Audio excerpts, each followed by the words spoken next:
Welcome to the DTFH.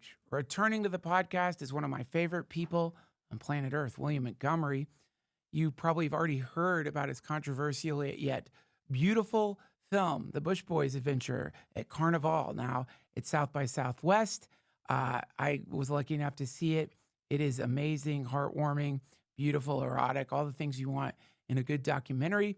And William is here with us today to talk about what it was like to make what is being called one of the most beautiful and heartfelt films of 2025. Here's William Montgomery. Everything is perfect, I'm okay. Everything is perfect, I'm okay. Everything is perfect every single day. Everything is perfect, I'm okay. I'm okay. I'm okay. Josh, okay, let's start. And cut this song, please. Got it. Great. So, Sxsw has come to Austin.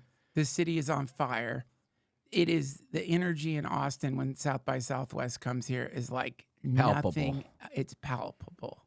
How do you say it? Palpable. It's palpable. Palpable out there. It's palpable, and it's zesty. It's wild. Yeah. Sexually charged. Big time. And so, obviously people who don't live in Austin aren't aware of like what it's like here. And Sxsw has been compared to Carnival. Yes, Carnival in Rio de Janeiro. Yes. And so this brings me to what obviously we should talk about, which is why you came on the show. You have a movie premiering at Sxsw. Tell me about Bush Boys, or what is it? The Bush Boys Adventure at Carnival. Bush Boys Adventure at Carnival. And I actually did a Q&A a little bit before this. That's why I can't tell. I don't know if y'all can tell that I'm sweating, but I was actually wearing this. Yes. Oh my gosh. They're making us do all of these walkthroughs. It's me and some of the cast. A couple of the Bush Boys have actually come from Rio. No shit. Normally they don't travel, but we were able to get a couple of the Bush Boys. We were able to get them up here. They're having a great time. I bet. I mean, is Sxsw ready for the Bush Boys is the real question. Is it real? I got to ask this. There was one time in my life where I had multiple, like many orgasms. Yeah. I was on LSD, and I think I had like 6 orgasms in a row. So just back to back to back to back to back. Pretty much. And I'd heard that, I'd read shit. Timothy Leary said this could happen. And, but I'd never experienced that before. The prostate's involved and stuff, and maybe that was part of it. But I'm just curious. Are the Bush Boys the sexual powerhouses that they seem like in your movies? Yes. One of them specifically, Tomas. We call him Thomas, but I think it's really Tomas. As you were talking about earlier, they do have these parking structures down here, especially during South by Southwest, where, they're just girls that will suck on your dick. What is it? I mean, Isn't that crazy? Yeah, you were talking about it earlier. It's 3 crazy. on the way here. 3 on the way here. And, I'm a nice guy, which generally ladies don't like that. And I try to be polite. And I'm like, hey, I got a podcast to do, force field. And it's like, at some point, you just don't want to hurt someone's feelings. These are college girls. They're still building their confidence up. And but they're up in the parking structure. They know what they're doing. I agree, Duncan. There was a point in time I'm thinking, this is horrible. They need to get the police, something. They need to stop this. But it's almost like, well, if the girls are choosing to do that. Yeah. Well, I don't know. Who are we to say? Who am I? Who am I to say, oh, you're not allowed to do that with your body. You're not allowed to. They should be allowed if they want to. It's not hurting me. And also, I kind of feel like it's the role of the older gentlemen in society to sort of build up younger people. And, I've seen in the parking garages, like you see them, some of them are crying because someone refused the blowjob. And they're genuinely hurt. And it's like, that's the kind of thing where if you say to them, even politely, like, Now I'm busy or whatever. I gotta go. I don't have time. Or I just got a blowjob from that girl over there. Yeah. That maybe they're gonna smile and act like it doesn't hurt, but you see the pain in their face, and then that leads to maybe bad decisions down the road that stem from insecurity, lack of confidence. That when they choose whoever they marry and start a family with, that might not be the best choice, and it's all goes right back to you denying them a chance to give you a blowjob. Which is why I allow it as much as I can. I know you have to. Yeah, sometimes they'll start going down wrong paths. Weirdly enough, there was a study recently that people stopped wearing their seatbelts. One of the girls on TLC that don't go chasing waterfalls. Those people, one of those girls died. Didn't have a seatbelt on. Also, the yellow Power Ranger seriously died. No seatbelt. In a car crash. And you were connecting that to someone rejecting the blowjob. Yeah. Oh, my gosh. I don't know. There's just a weird connection, and I don't know exactly what it is specifically with the blowjobs or what have you. Well, this is what I really loved about Bush Boys Adventure at Carnival, because, it starts off, you think this is just going to be a typical, oversexed, toxic masculinity bro thing. I mean, you meet the Bush Boys initially. Yeah. If you're not familiar with them, and they seem kind of like fratty. They're ripped. They're beautiful. Big time. They wear real short shorts a lot of the time. They wear the aqua socks or whatever. Yeah. You can see their penises through the freaking shorts sometimes. Yeah. And so, not that I do enjoy a kind of like bro romp from time to time, but what I didn't expect was the slow reveal, spoiler, that this epidemic that is plaguing the planet of men denying women when they want to suck them off is leading to quantifiable fatalities, and the numbers are heartbreaking. Astounding. They're astonishing. They're astounding. It's heartbreaking. But that's where the Bush Boys come in. That's where we went in. We went down to Rio again. Tomas is from Rio, but we go down to Rio, and it's kind of, at least at the beginning, you might have liked it, I don't know, but the beginning part where it's kind of like a Girls Gone Wild thing. We're just walking around. Tomas is there. Miguel is there, and they're going around their little shorts. You can see their thing or whatever. Yeah. And then the women are throwing them the beads, because it's kind of like similar to to what people do here in New Orleans during Mardi Gras. During Mardi Gras. It's very similar to that, but we kind of put a spin on it. Yeah. Because in the past it was, women showing their bosoms, what have you. Right. This one, let's get Tomas and Miguel in there. That was my theory. I was thinking, okay, we got these two hunks down there at Carnival. How are they going to do down there? How are they going to end up down there when they're shaking their bodies around? Are they going to end up with a bunch of necklaces? Just even that. I mean, how many necklaces do two guys looking hunky, whatever? Yeah. They're probably going to end up with a bunch of necklaces. And sure enough, you got to watch the movie. But sure enough, one of them at least ends up with a whole bunch of necklaces towards the middle of it. Well, now, he collapsed under the weight of the necklaces. Collapsed, and that ended up, Duncan, being a really bad problem. And I swear to God, I was talking to South by Southwest earlier. They were kind of already telling us what general questions they were maybe going to ask us. And somebody said, well, what about Miguel's knees? He blew out his knees or whatever with the necklaces. And I just tell them, no, you're not going to ask us about that. We're at South by Southwest. Yeah. I have two of my boys in from Rio. Yeah. You're not going to be asking. This is like a celebratory. Yes. It's like Carnival. Yeah. Let's treat it like Carnival. Yes. Treat it like Carnival, and in the compassion that you bring to this story. They both, by the end of the movie, you feel like you're watching a documentary on like Gandhi. Yeah. It really, and I know like these days everybody wants to like do some corrective, like hope for the world bullshit, but this is really it, man.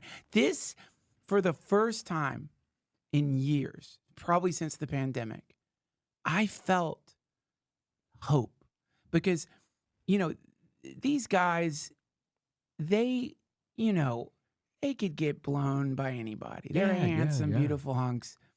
But that moment when Gloria, that old lady, I know, comes up to Miguel with a necklace. He's just blown his knees out. Yep. But she's been in line.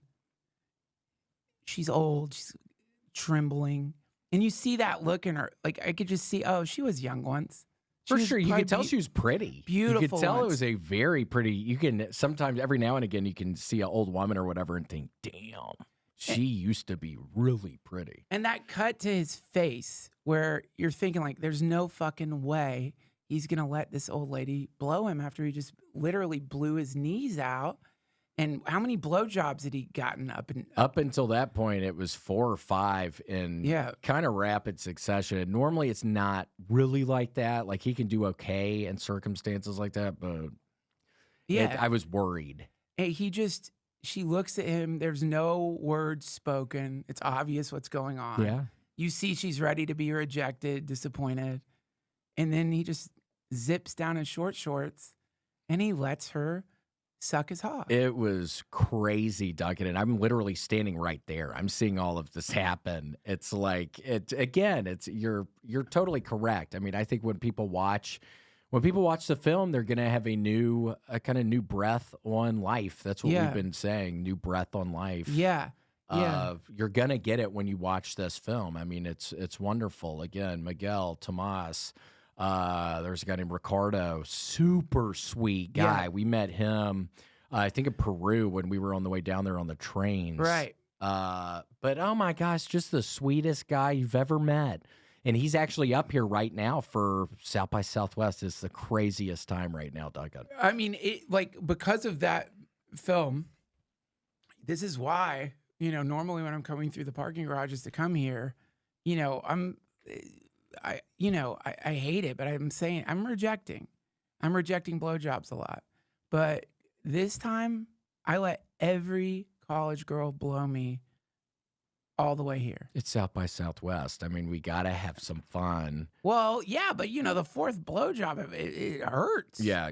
And honestly, it's very hard for a 50-year-old man to get an erection after these are beautiful college girls in tennis skirts and, sneakers, and they're beautiful, vodka on their breasts. The little socks. I noticed a couple today that had the little tennis ball side. I saw that same deal where they were wearing the tennis stuff, and it's like 2 little tennis balls hanging off on each side of the sock. God, man, I can't get enough of that. Well, normally, that will definitely spring is in the air, but 4th, 5th one. But I got to that 5th one, and I knew right now, if I wanted to, she's seen me getting blown all the way down here. She knows, she's heard me say, listen, I got to go do this podcast. Want a coffee? And I just remembered, you know what?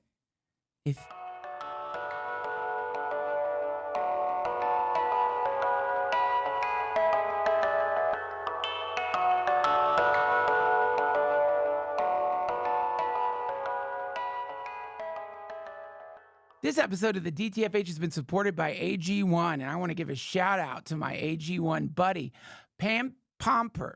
Pam Pomper is one of my workout bros. We work out at the gym, and every morning he calls me and says, did you drink your green? I'm like, what? Sometimes I'm tired because he calls super early. He's a morning person, but he says, did you drink your AG1? And I'm like, oh my God, thanks for reminding me. He knows that I forget my vitamins.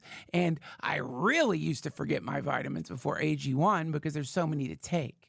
But with AG1, it's just one glorious packet that you dump into the water, and it tastes so good. Listen, daylight savings is coming, and pretty soon you're going to have to contend with a shift in time that is essentially forced upon us by a monolithic and invisible power that seems to want to be in control of everything, including time itself. This makes you feel a little thrown off, and for the parents out there, you know what it's like dealing with the adjustment with kids, which is why AG1 is perfect for you. And hopefully you'll find an AG1 buddy, much like Pam Pomper, who, this is for you, Pam. When it comes to my health, I want something I can trust, and that's why I choose AG1. With science-backed ingredients and real benefits I can feel, AG1 makes it easy to support overall wellness every day, and that's why I've been partnering with AG1 for so long. And AG1 is offering new subscribers a free $76 gift when you sign up. You get a welcome kit, a bottle of D3K2, and 5 free travel packs in your first box. So make sure to check out drinkag1.com/Duncan to get this offer. That's drinkag1.com/Duncan to start your new year on a healthier note. Thank you, AG1.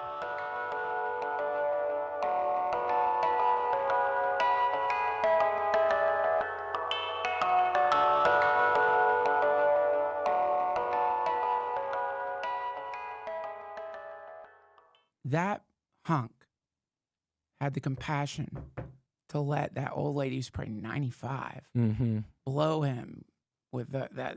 I mean, you know, it's an old mouth. You know, a lot of cocks have been in there, a lot of sugar and cocks. And if he could do it, I can too. And you know what? I got hard. Let her do it. She said thank you so much right when she finished. She said I have 2 months to live. And thank you for this. And it's sweet when they say thank you afterwards, because not all the times is it a thank you. And you're just I thinking, know. well, what are we doing here? What are we doing It here? is rude. You know, I do think that the American female blowjob etiquette, you know, I don't want to be like mansplaining here, but, you know, it is. I know it's just words, but I do kind of expect a thank you after you blow me. Yeah, yeah. For any woman who happens to be listening to this or whatever, yeah, just thank do a us. thank you afterwards. Yeah, it's simple. It's just basic, man. I mean, like, do you say thank you at Starbucks? I do. I do too. Yeah, they hand me my hot chocolate, whatever I'm getting. It's always thank you. Oh my God. Thank you for the latte. Yeah, thanks so much. I needed this. I needed that. Yeah, thank you for the slice of pizza at the pizzeria. Thank you to my doctor. Thank you to my tattoo man. Yep.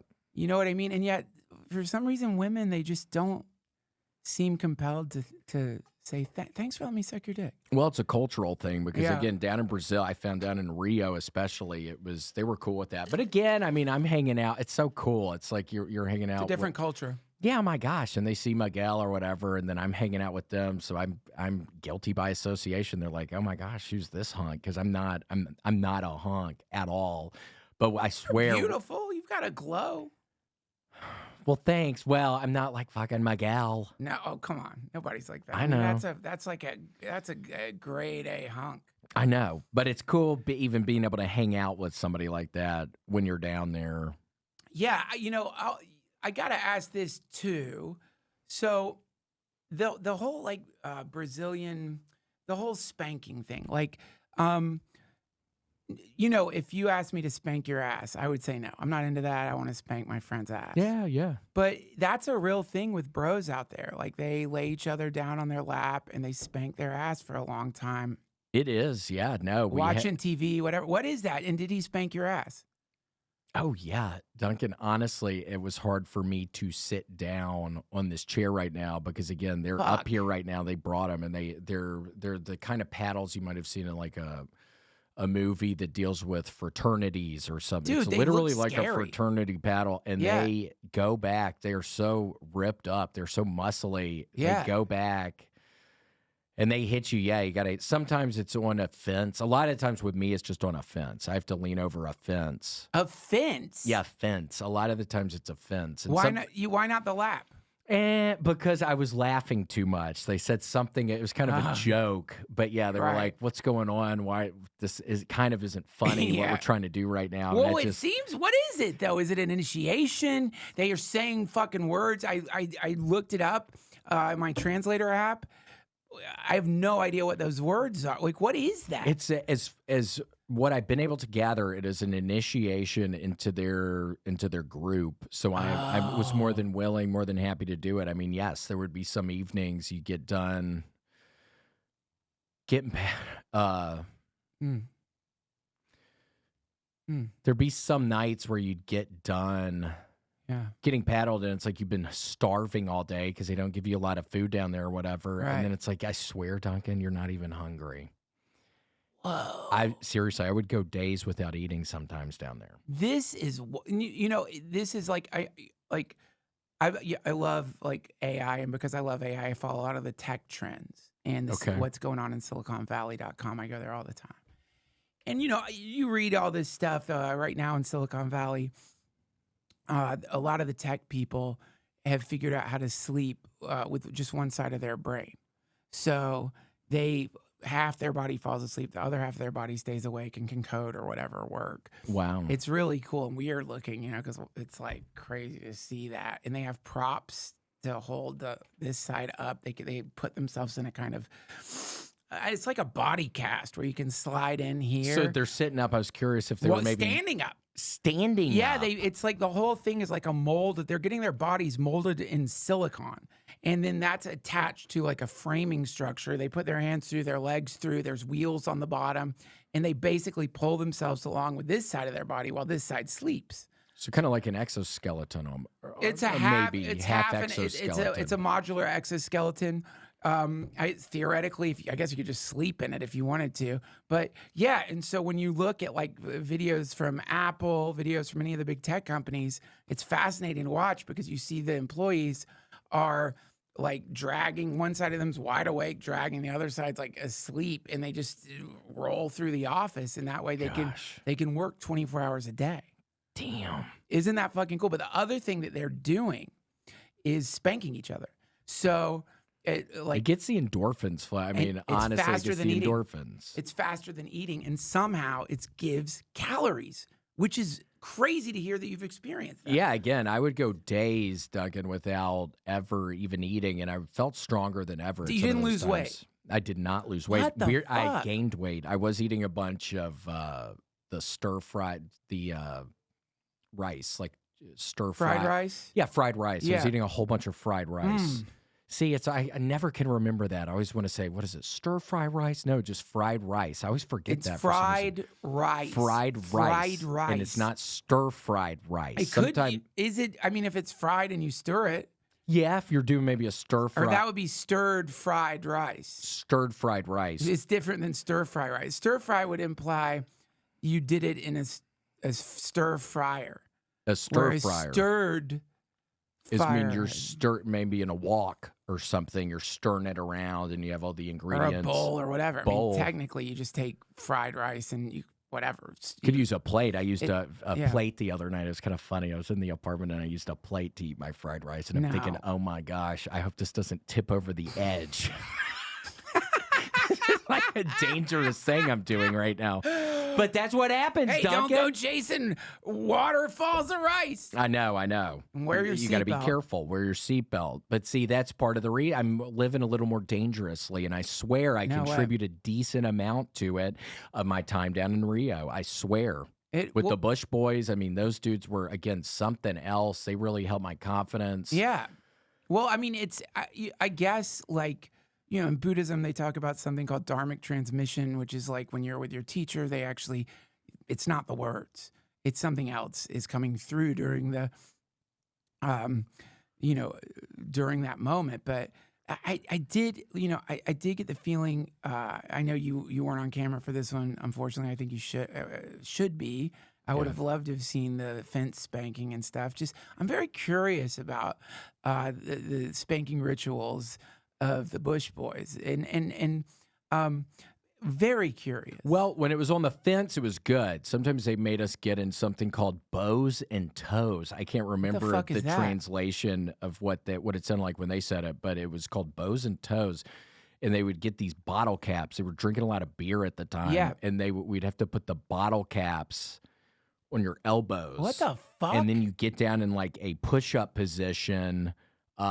Where your toes are on the ground like you're doing a push-up or whatever, and your hands aren't on it, your freaking elbows are on it with the bottle caps, and then they're hitting you then. And then sometimes they're not always hitting you in the butt, they're hitting you in the back or the legs, and then you're falling and they're yelling at you. But just being on the other side of it, though, I get where they're coming from. It's hard. It sounds like kind of like BDSM.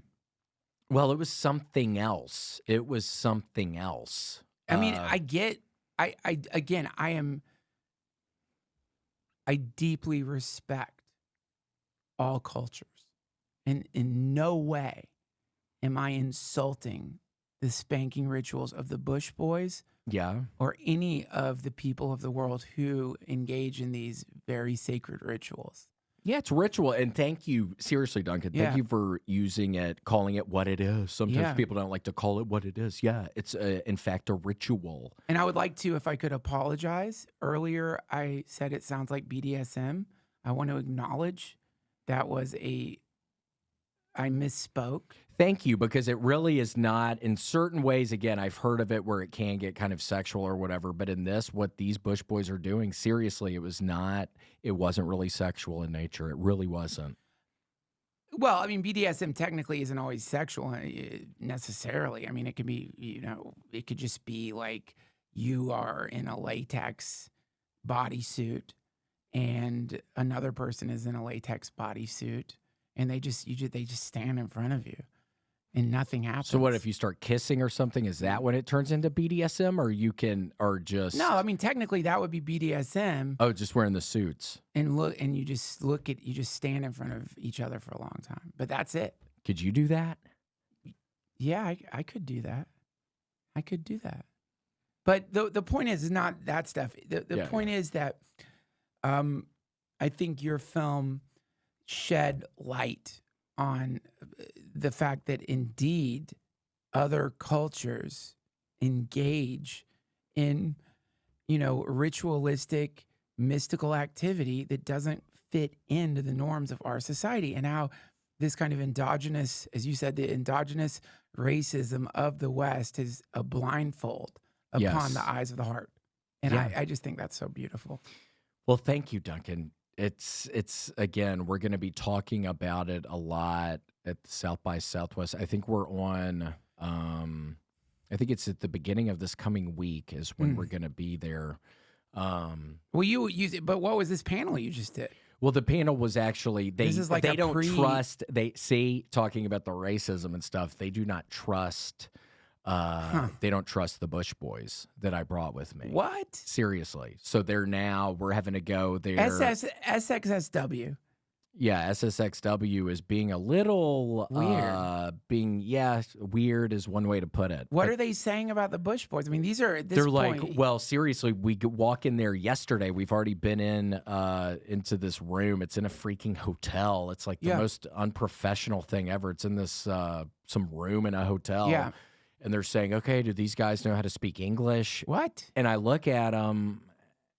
Who said that? And I think, what, did y'all not see the fucking movie? I mean, they're speaking English in the movie. They accepted the movie into their festival, and now they're like, it sounds like an intern.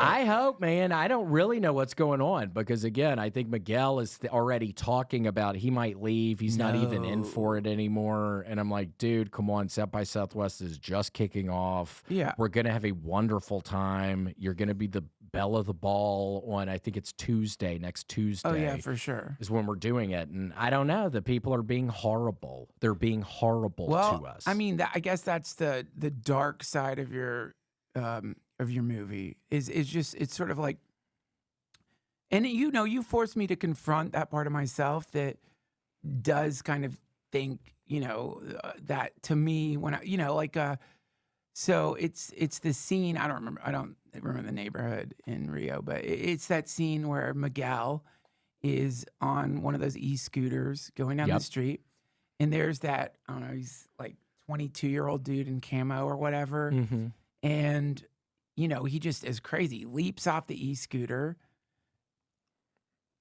tackles this dude. The dude, knows the Bush boys. So he's like, no, Miguel, no. And then he yanks his camo pants down, yanks his underwear down, and just spanks the shit out of him. And in the beginning, the man seems kind of terrified. He's crying.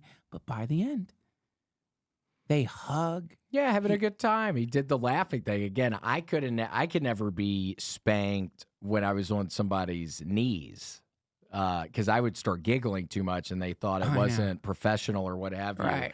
But yeah, this guy, especially in the movie, I'm glad you brought that up. That was kind of a moving part. Yeah, it's some bad boy. You can tell just bad boy in the favelas of Brazil. Yeah. And Miguel's able to pretty much immediately subdue him, get him on the right track. And it reminds me of The Dog Whisperer.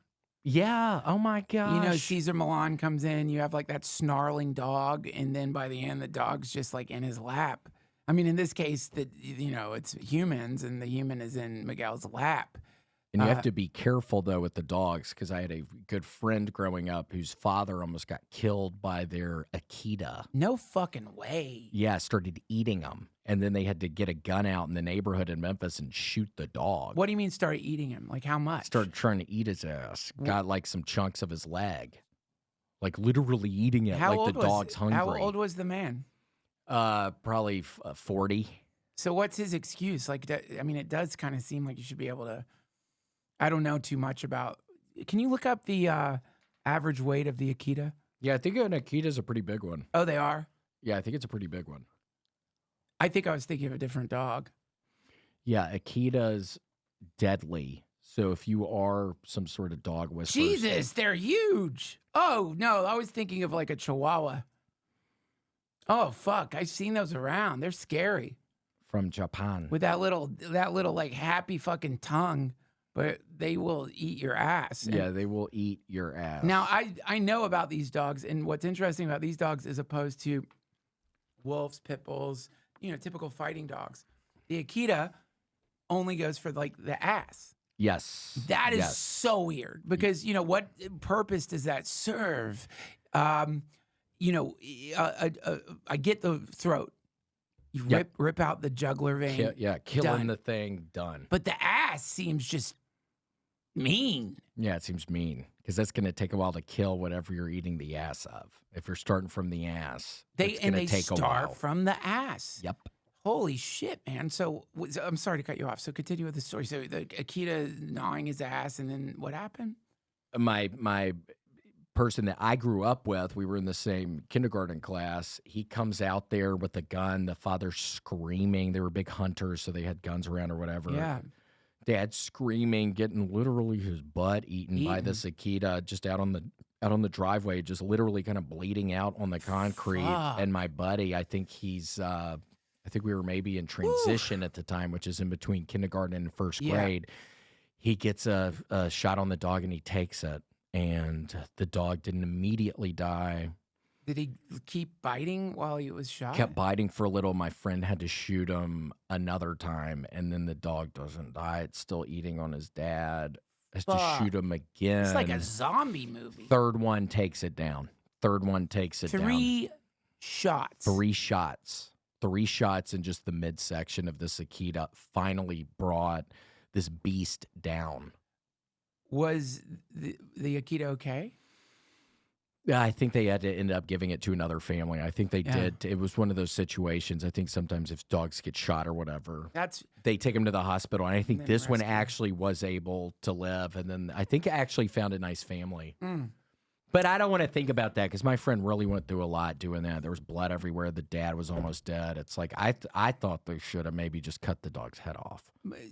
What's so beautiful about people who rescue animals is that, these creatures, that Akita, what's the, he gnawed an ass. But it's like when you see a squirrel out there gnawing on a acorn. Isn't that so sad, though, you don't Duncan? shoot this squirrel. Isn't that so sad that squirrels can spend their entire spring and summer making little stashes of the acorns, and then when it comes wintertime and they're hungry, they can't remember where their stashes are? Oh, dude. That's like the saddest thing. I've been there, man. Oh, really? You haven't been there where you don't remember where you, stashed your dope?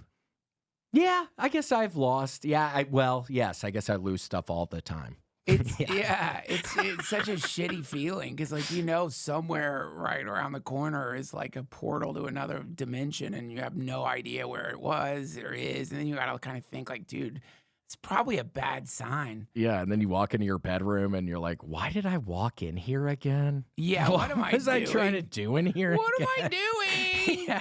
What am I doing? I do want to give a shout out to my friend Carlton Fritz. Carlton Fritz runs God, I'm so embarrassed I can't remember this. Foster Friends. And so fosterfriends.com, go check it out. Basically, he takes dogs that have attacked humans and been shot and puts them into foster homes. Oh, so he with foster literally kids. does that. Yeah.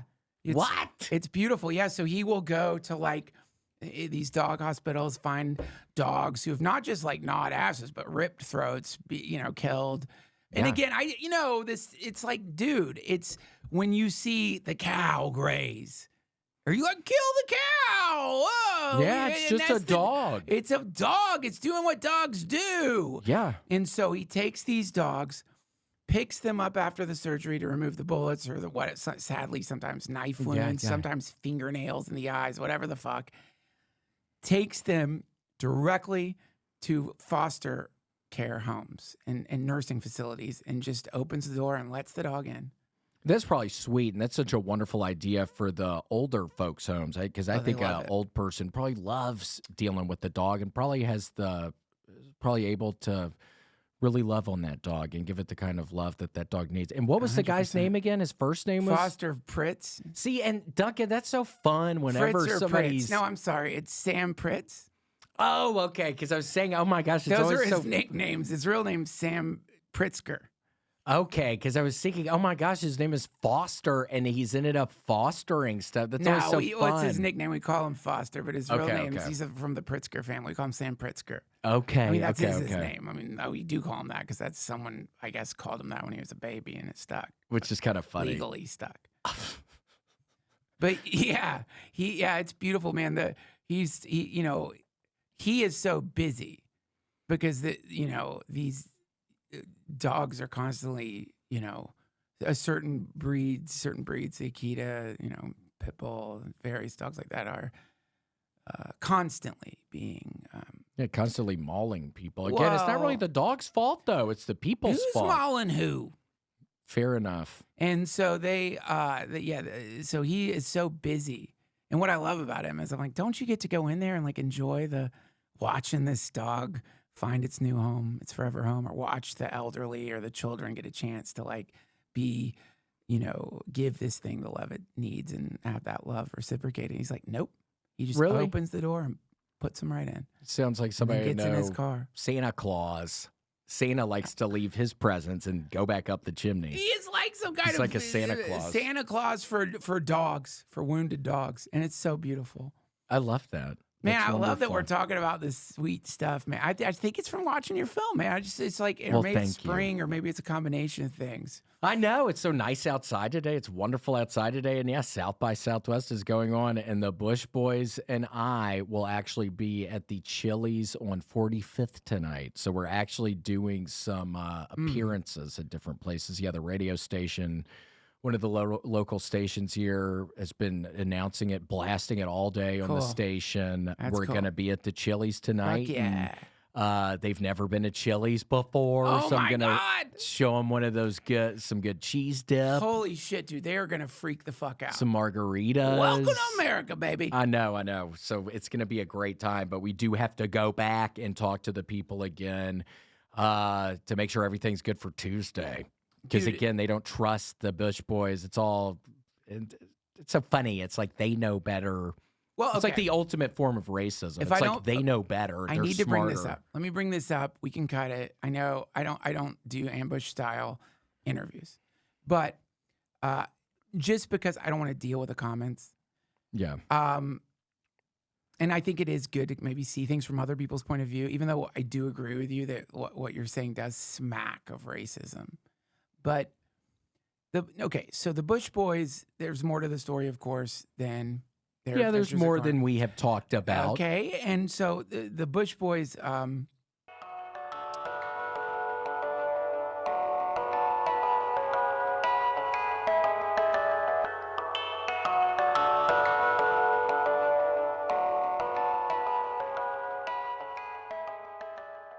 This episode of the DTFH is supported by my friends at BlueChew. Yeah! I love Easter, and I'll tell you why. Easter represents resurrection. Easter represents that first tendril of green growing from the soil that formerly was frozen, dead, most importantly, impotent. And BlueChew, my God, BlueChew, this is the only miracle you need. That and Jesus, whatever your particular access to the divine Godhead is. BlueChew works. That's the main thing. Look at me. You've known me for so long. In my 50s, I got kids. Let's just face the facts, man. Sometimes you reach your hand into the tomb that is my underwear and nothing reaches back. There's no Lazarus down there. There's just something sleeping, a Nosferatu in the day. My wife calls it. Bottom line, BlueChew works. I use it all the time. I subscribe. I pay for it. They send it to me in little packets. I got a lot of them. Make life easier by getting harder. And discover your options at BlueChew.com. We've got a special deal for our listeners. Try your first month of BlueChew free. Visit BlueChew.com for more details and important safety information. And we thank BlueChew for supporting the podcast.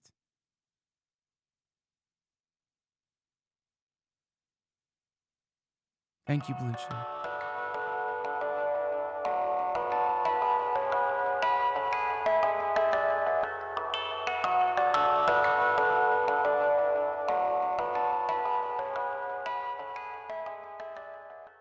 They spent 5 years in prison out there for defiling corpses in a cemetery. I guess it's not a guess. They literally went into a graveyard and unearthed like a coffin, and they did more. They did more than spank the corpse. There's proof that they dug up the coffin, correct? But I am going to stop you there. That's the only proof there is. There's only the proof that they defiled some corpses. There's nothing. So where were you going with that? Well, I mean, again, this does feel like an ambush a little bit. A little. Now I understand why you said that, because I was thinking, what is Duncan about to say? I'm not ambushing you. I'm trying to avoid having to go into the comment by comment and explain to them that I was aware of the prison term that they served for. There was George Washington spent some time in the slammer, so I don't think it makes somebody automatically bad if they go to jail. Everybody deserves a second chance. It is different. George Washington, I think he went to jail for he stole a donkey or something. But stole a donkey and went to jail for what, a year? Well, yeah, it was intense in early America. But listen. Just let's deal with it. I think it's good. Just when you get a cut, just clean it out quick. So yeah, and let's just you do say, well, they were charged just with digging up unearthing the casket, but also the semen samples and the hair and the beard of the corpse did match. The DNA matched every Bush boy, so it seems like they, at the very least, jerked off in the beard of a corpse they unearthed. Well, that's a little different than it sounded like you were saying. Well, they actually just spanked him or whatever. So it sounds like what you just described a second ago is a little different. No, I mean. Honestly, if I had to choose, if one of my relatives was going to be unearthed by the Bush boys, and I had to pick, do you want them to jerk off on its face or spank it? What would you rather? Spank. What would you pick? Obviously, spank. Spank? This seems like a weird choice. You'd rather the Bush boys spank? Yeah, I mean, I don't want I just don't like that image of the Bush boys laughing with their ripped fucking glutes standing over someone I loved, pleasuring themselves into their hair or beard. That just seems, well, until you've experienced it, come back to me, because I've actually experienced it before. Can you say that? Can you actually say that? I don't think you should say that. We should probably cut that one. Do you know it's illegal, right? What part? What? You've experienced digging up a grave? Yeah, you can't do that. That is literally, that's like... They did it to one of my relatives, my poor freaking uncle. Okay. Yeah, they did it to him. I think that... I had to stand by and watch it. I'm interested to hear about it, but because you're my friend and because they just got out of prison before you shot that movie, do you think that could have, at the very least, maybe make it so they could potentially go back to prison. I mean, it's a double jeopardy situation. You can't get busted with the same crime twice. I think if you dig up, if you go to, again, I don't do ambush interviews, but if you go to a cemetery, defile a corpse, go to jail, then leave jail. Okay, I got that jail, part. Go to a cemetery and defile, let's say the same corpse. You dig up you dig up the same corpse and defile it again. Same crime, double jeopardy. It doesn't matter. I think it's like, okay, let's say I just pick a random house. I walk into the house. There's a very, like, I don't know, there's a teenage kid who lives there. I just punch him right in the fucking face. And then I go to jail for assault. Yeah, I get charged for assault. As soon as I get out of jail, I drive right back to the house, knock on the door, and then punch him in the again. face. You don't get in trouble. And maybe people don't need to be hearing this. Yeah, it's called double jeopardy. It's a thing in our law. Once you commit a crime, you can just keep after that. You can do it again. I don't know how many times. I don't know how many times, but I do know at least one other time. At least one other time you can go back. That's double jeopardy. That's so. It's in our Constitution. Wow. Can't get charged with the same crime twice. And you know what? Now that I think about it, George Washington got out of jail and he inexplicably went and stole that exact same donkey. Yeah, he was riding around. That's the donkey he was riding around on to start the freaking Revolutionary War. He was on that donkey. And that is probably why that's in the double jeopardy is in the Constitution, because they didn't want to arrest him twice. They knew they needed him on the field. They needed him on the battlefield. Now, at this point in time, George Washington was a really great general, so they needed his expertise against the Englishmen. They had to have him. Fascinating. Yeah. The history of this country is so interesting. Okay, let's get back to the Bush boys defiling your uncle's corpse. You were there. Well, it was kind of a weird night. Everybody was drinking. I had stopped drinking, but then I decided to drink at the time because they can be so forceful and also just so charming. Right. And I was thinking, oh my gosh, charismatic. This is probably never going to happen again. I'll drink a little tonight. And then it turned into a bunch more, and I was wasted, and I just had I just get these flashbacks, Duncan, of getting to the cemetery. Yeah. I pointed to them where the grave was. Why? I told them. Why? It was part of the initiation. Okay. I told them. They look at me. They say, "Where are the shovels?" And I say, "Nobody told me to bring any shovels." And then they start laughing, and they get shovels out of some bag behind one of them. So that's like a joke. Pulling pranks. Yeah, they were doing that. And then one of them gets the pickaxe and starts doing it. And they're like, "Was there metal under this?"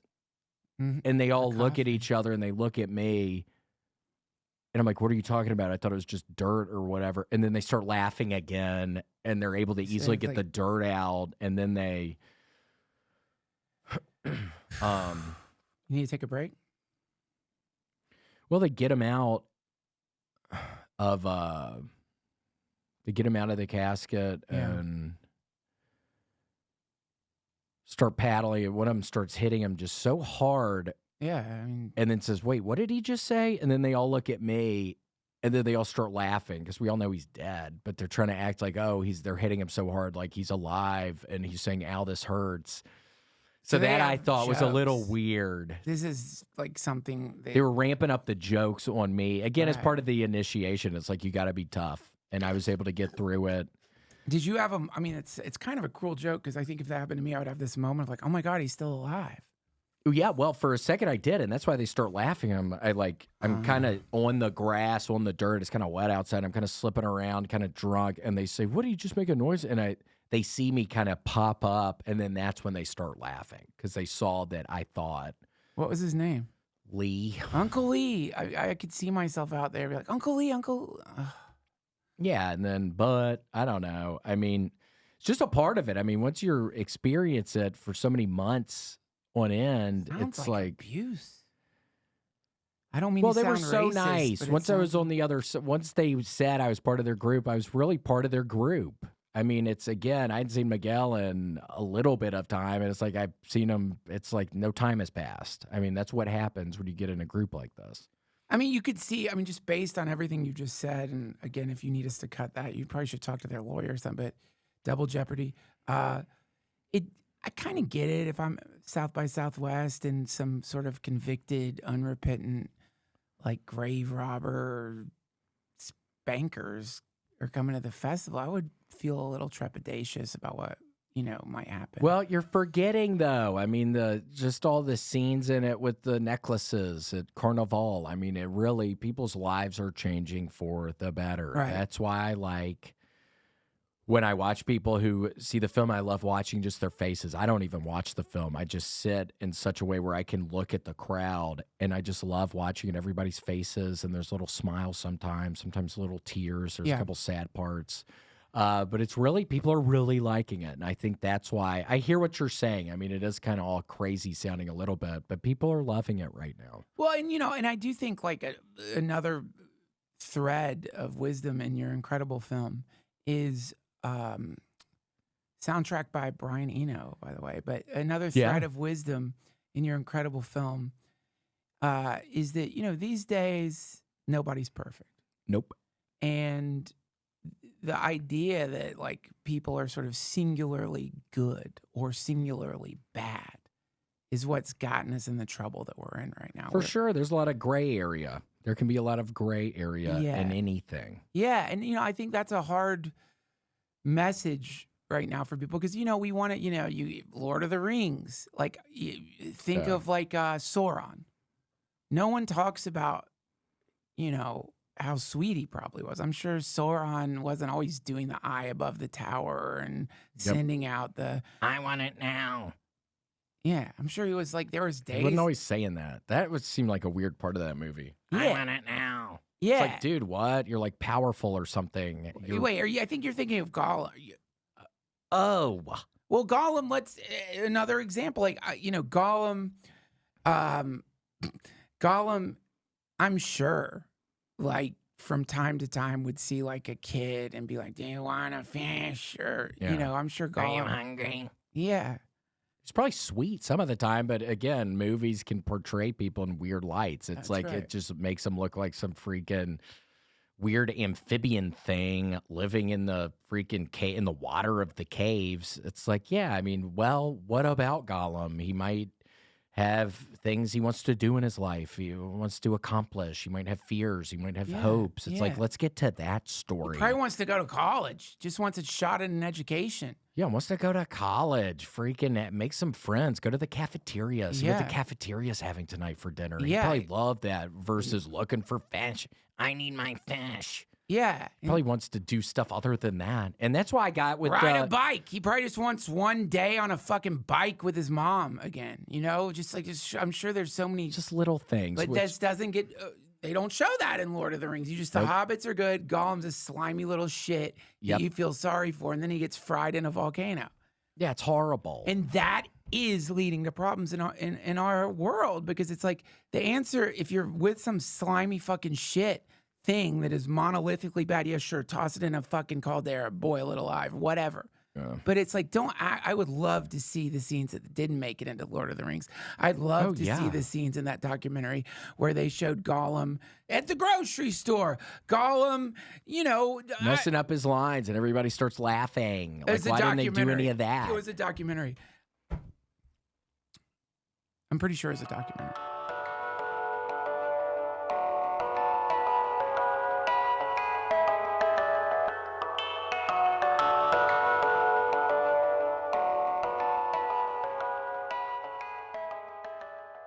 This episode of the DTFH is brought to you by my friends at Squarespace. I want to tell you guys something that recently happened to me out there on the road. I had a spark of inspiration. I had just finished a show. I was doing TV. I don't want to brag, but I did do a local TV station to promote my shows. And it occurred to me that I needed something to talk about, something non-standard, something other than the usual questions people ask me as a comedian. What's it like to be the most ripped comedian in America? What's it like to be so healthy? How does it feel to be enlightened? No, I want something, funny and fun. And so I realized that, though it isn't funny that my child Sheraton Trussell drifted away on a balloon that I tied to him many years ago, What is funny is that people still do that to their children, and funny in a bad way is an unfunny. Bottom line, I needed a website so I could go on a local TV station and talk about my child who drifted away on a balloon, and to verify my story, I needed a website. Guess where I went? You already guessed it, Squarespace. This is late at night. I'm in my hotel room after shows. I'm covered in blood from the thorns on the roses that the audience threw to me, the lipstick all over my face, just tired, happy. But, you know, am I in optimal condition to design a website? Probably not. Didn't need to be. Squarespace did it all for me. I was able to bang out a website that you can see at SheratonsFlight.org.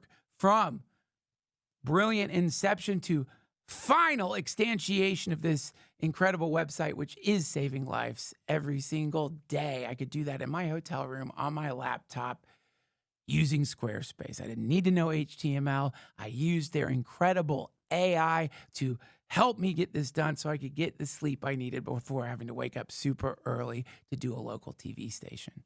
I can't think of a better promotion for Squarespace. Yeah, sure. It's good for businesses. Definitely good for businesses. And yes, it's got all the functionality you need to sell things. It's got paywalls. It's got all the things you need for your business or your podcast. But it's also great for creativity. And I think this is one of the most underemphasized aspects of websites. It doesn't all have to be transactional, man. Sometimes it could be to save lives. Go to SheratonsFlight.org. It's a Squarespace website, and I made it in less than an hour. Sometimes that's the deadline. Sometimes you got to get up in the morning. You got to go. 4 a.m., you got an hour to sleep. You're covered in lipstick and perfume, bleeding. Head to squarespace.com/Duncan for a free trial. When you're ready to launch, use offer code Duncan to save 10% off your first purchase of a website or a domain. That's squarespace.com/Duncan for a free trial. And when you're ready to launch, use offer code Duncan to save 10% off your first purchase of a website or a domain. And while you're at it, why not head over to SheratonsFlight.org? Did I say hope? SheratonsFlight.org. And, you know, check it out. Spread it around. Save a life. Make a beautiful website. These are the things that Squarespace gives us the power to do. Thank you.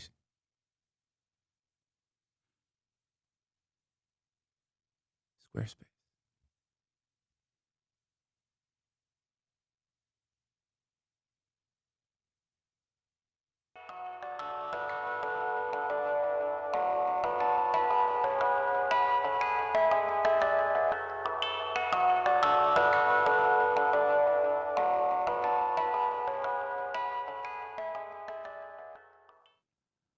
But in documentaries, can't they still have the like outtakes like that where it's like he says something that they don't expect and they all kind of laugh and they're like, okay, cut it. Yeah. We can't use this. Yeah, everybody's laughing. Gollum seems like, he probably just like... He's probably hilarious. I bet he's funny. He probably does armpit farts and stuff. He probably cracks people up. He could probably do it with his legs. I remember going to school with one kid one time who's like, watch this, and he does his pants down, and then he does his hands in the armpits of his legs behind the knee, and he's doing rapid fire fart noises. Yup.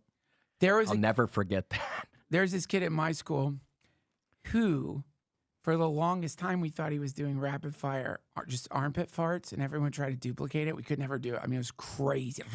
It was like fucking techno right before the drop. And he was actually just farting. So really? He was doing like some kind of like fake armpit fart, and he would do it through his shirt. And we'd be like, how the fuck are you doing that?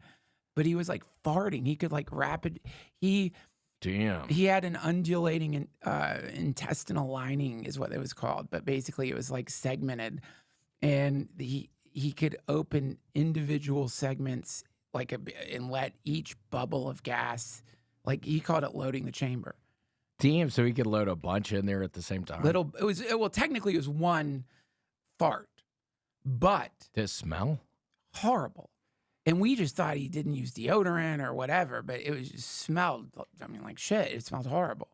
But yeah, later on we found out that Like, oh my gosh, he's actually farting. That's why it stinks. Yeah, didn't find out till the funeral. He's doing it at the funeral? No, he so basically what happened is you know, none of us were popular in high school, and he certainly wasn't, you know, just classic kind of dorky nerd bitch pussy. And he you know, people were always bullying him and being really mean to him, you know, because he was weak and he's a little pussy ass bitch and didn't know how to fight or stick up for himself. So people were so mean to him. It was horrible. People would like just say rotten things to him, and because he's a little fucking chicken shit coward bitch. He sounds like a bitch. Yeah, he was a bitch. Yeah. Super bitch, like verifiably nerd, dork, douche, stupid bitch. And, you know, but I loved him, you know, I loved his little dumbass. And I guess just if only everybody was kind to him like I was, his fucking stinky ass. But bottom line, this when people started catching on, he could do this kind of farting thing. He got this weird kind of popularity. And the quarterback, badass dude, Jakes, that's what we called him. Jakes? Yeah. He got pissed off at the kid because the kid, you know, of course, Jenks was dating the head cheerleader. She's beautiful, beautiful, really sweet girl. And, you know, she was somehow fascinated by this, his farting, and would like, they would start hanging out at lunch. I see where this is going. You see where it's going. And so basically, Jenks hired a private investigator to follow this kid around to figure out how he's getting like all the gas. He's doing the farts, and figured out he's coming from his ass. And the kid every morning was eating like literal cat food because it makes you gassy as hell. What, the little bitch dude was eating cat food? Yeah. Yuck. Well, dude, I mean, this explains his fucking shitty breath and his fucking stupid teeth. Yeah. But anyway, this little bitch was eating cat food in the morning to like load up farts. And Jenks, God, what an idiot. Dude, disgusting piece of shit. And so Jenks, you know, like a warrior who fucking took our team like all the way to finals. Basically, he hires this private investigator with his own fucking money, finds out what's going on, replaces Jenks's fucking cat food with like cat food that doesn't cause gas. And then at the talent show, he'd eaten a bunch of this stuff and went up there, and he's just flapping his stupid little puny arm. And farts are coming out? No farts are coming out. And like, you know how it went from, you know what happened after that? Damn. I know. Then Jakes killed him? Well, Jenks didn't kill him. He just withered away after that. Like he just... Yeah, that would be devastating. Everyone was booing him and like was calling him a charlatan and a false prophet. Well, he should have known. I'm sure the cat food maybe looked a little different. Like, was it a fancy? He had big, thick nerd glasses. Like, look like fucking bottle caps. And God, just a nerd. So he just fucked up. He fucked up. He fucking reaped the whirlwind, basically. But yeah, dude, it was very, you know, I still think about him. Yeah, he was a little piece of shit, but like, he was my bro.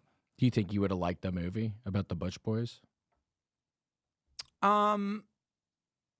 He had like severe ADHD. Like he couldn't. I doubt he. So he probably wouldn't even sit through a movie. And even if he'd probably get thrown out of the theater because he smelled like shit. Like he smelled horrible. I mean, he's eating cat food and farting like for popularity. I was next to somebody a couple days ago, Doug, and they did the worst fart ever. And I was so angry. Where were you? I was working out. I've been working out a little, and I'm stuck on the row machine. No. And then I'm stuck on it because I got to get through it. And then I start smelling just the worst fart smells. So then I start looking out of the corner of my eyes. I'm like, who the fuck is doing this? And I think I found the culprit. I didn't have the nerve to call him out, but it was sickening. Oh, dude, those protein farts. They're not good because I've been drinking protein shakes, and now to counteract that, I have to drink prune juice as well because the protein shakes are messing up my tummy, so I can't always doo-doo or whatever. So then I drink like probably way too much prune juice. I get a big cup and I fill it up like 3/4 of the way and I chug that stuff. Yes. And it is a situation in about 30 minutes after that. Prune juice helps you doo-doo, for sure. Oh, it's wonderful. Yeah. And it's like a sweet kind of, it's an interesting, thick, soft, sweet kind of juice that you drink. Oh, it's so good. I was going to do it before this, but I couldn't. It would not have worked out. You think it activates that quickly? Yeah, it can be like 30 minutes, but then sometimes I hold it on purpose because I'm like, how tough can I be today? And I can't hold it for many hours after that. Josh, would you mind pulling up a picture of a prune? And they're not made from, prunes are weirdly enough not from, made from grapes. I grew up thinking, oh, a prune is a dried grape. How do you juice I'm sorry, Josh. Can you pull up how to juice a prune? Hey, they stick them in a... It does. If it's dried, that technically means it doesn't have juice, right? Peel the prunes, remove the pits, put them in a high-sided pot, adding water, sugar, and lemon juice. Bring to a boil and let simmer for 10 minutes, stirring slowly. Add 3 grams of sugar and 4 tablespoons of salt. Mix that together with apple cider vinegar. Then put a decanted wine in a beaker next to it. Distill the decanted wine into the pot. Rotate the pot 3 times per hour. Make sure to rotate the pot or the prune juice will spoil. After the juice is collected in the pot, bring it outside during a full moon and then collect dew from the air into a dew-catching net. Squeeze the net into the pot. It's dew, so it's not even prune juice. It's just dew. So I think that answered my question. I always had a question of why in the heck is prune juice so expensive? I guess that's my answer. Jesus fucking Christ, that's some alchemical shit. I just like I've always wondered, like, how are they juicing a dried ass prune? Yeah. And now it's a bunch of other shit in there. It's apple cider vinegar and dew and fairy dust. It's stuff, but it works. But it's like $8 a bottle, and I'm getting like 3 good cups in 1 bottle. So, do you think you can collect moonlight and turn it into gold? I think with the I think maybe 50 years from now, we'll be able to answer that question a lot easier. I think, yes. Okay. 75 years maybe. Well, thanks so much. Now. Thanks for coming on the show. Thank you. The fuck? Are you serious? You really think that? That was William Montgomery, everybody. Make sure that you download, stream, or go see it live in theaters. Bush Boys Adventures at Carnival, an incredible yet controversial film. And even though the history of the Bush Boys is a little weird, it opened my eyes to the beauty of love. I will see you guys next week. Until then, Hare Krishna.